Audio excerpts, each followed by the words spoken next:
filmer en même temps.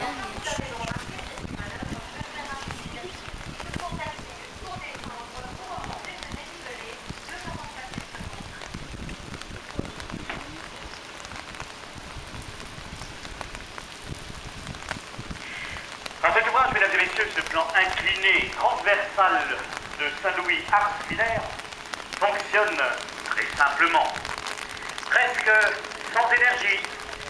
L'ouvrage fonctionne pour ainsi dire qu'avec le poids de l'eau et les deux contrepoids que maintenant vous voyez remonter ensemble.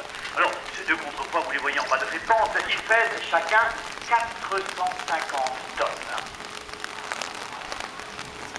Deux énormes blocs de béton alourdis par des plaques, par des gueuses en fond, 450 tonnes chacun. Le chariot-bac est bien entendu relié à ces deux contrepoids par des câbles. Il y a deux nappes de 14 câbles en acier, bien entendu, d'un diamètre de 27 mm. Le coefficient de sécurité au niveau de ces câbles est ici important. Il est de 5,25. 4 câbles, soit 2 câbles par nappe, suffiraient pour la manœuvre. 24 sont bien entendu en supplément pour la sécurité. La manœuvre est simple. Nous avons une masse fixe de 900 tonnes. Ce sont donc ici les contrepoids que vous voyez actuellement ensemble remonter. Et afin de fonctionner presque sans énergie, il nous suffit donc tout simplement, bien entendu, d'alourdir le chariot-bac pour la descente, ou il nous suffit tout simplement de l'alléger pour la remonter. Pour alourdir, pour alléger le bac, une petite astuce. En haut de la pente, c'est-à-dire ici, comme nous disons, en amont. Le chariot-bac se place automatiquement, mesdames et messieurs, à 20 cm sous le niveau du canal. Nous soulevons ici les deux portes et la passerelle. Alors, 20 cm d'eau entre dans l'écluse, dans le bac, et bien entendu, ainsi, pour la descente, il est plus lourd que les contrepoids. Alors, le chariot-bac pour descendre pèse 920 tonnes. 4 minutes après, donc bien sûr, cette manœuvre est également très rapide. En bas, c'est l'inverse. En bas, le bac se place, mesdames et messieurs, à 20 cm alors au-dessus du niveau du canal.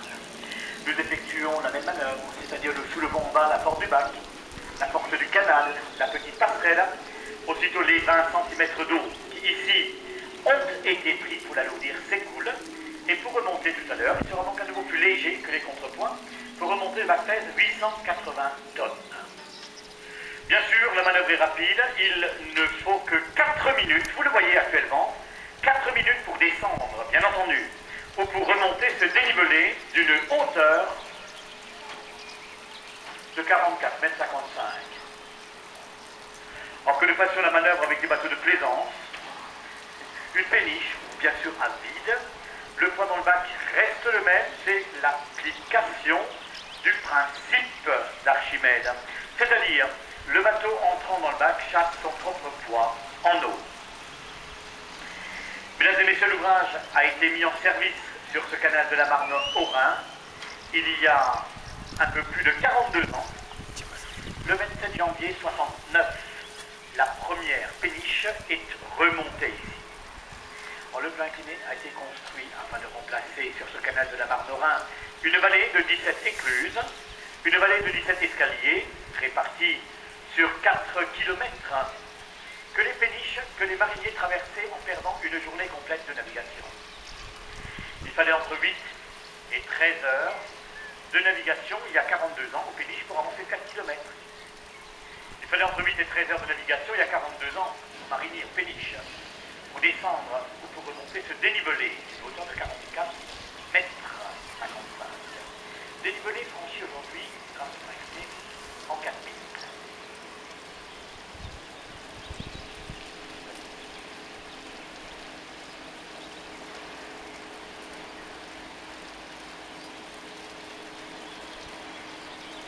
Voilà, mesdames et messieurs, vous pouvez donc maintenant traverser la passerelle. Ma collègue Stéphanie